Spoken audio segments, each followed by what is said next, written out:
Konti lang.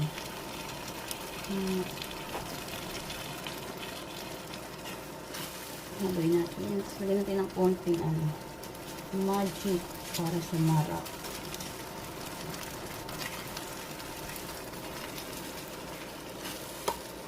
Ayan, buo-buo pa siya guys. Medyo natin para hindi naman ganun kalalaki ang ating sahog. Alam nyo, pagka gusto nyo magtipid at wala kayong pangsahog na talagang binilin o tomato sauce, pwede na yan. Kasi talagang ako ito gusto ko.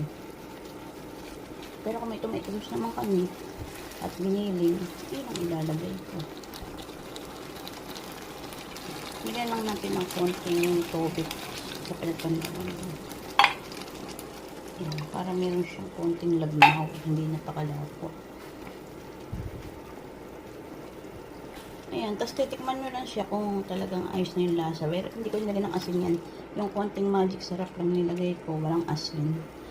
Depende sa inyo kung ano pang lasa nyo. Kung matabang o maalat o ano.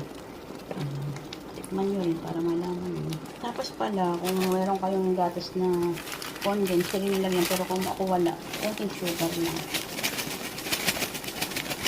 Konting lang. Ayan. Yung magtatalo lang yung tamis niya at saka alat at medyo asim ng ketchup.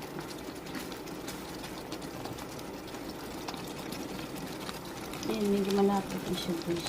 Hinaan natin ng konti yung ating kalang. Ayan. Tapos tikman natin kung ano yung lasa.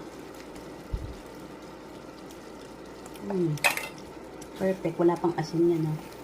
Pero parang meron na sila. Sa magic sarap lang ang nilagay natin at konti asukal. Ano nilagay ng asin kasi baka medyo umahal. Ako kasi hindi naglalagay ng pag may magic sarap. Yan guys, tapos na tayo magluto. Tingnan natin konti para kumulo siya. Yan. Hindi pa. Nakaluto na tayo ng ating merienda. So, ito yung ano ko, yung macaroni. Yan, nakapatuyo sa dyan na yan.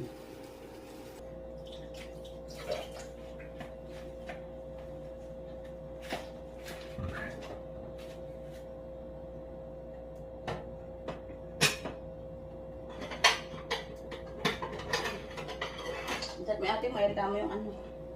Kailan mo lang panis spaghetti.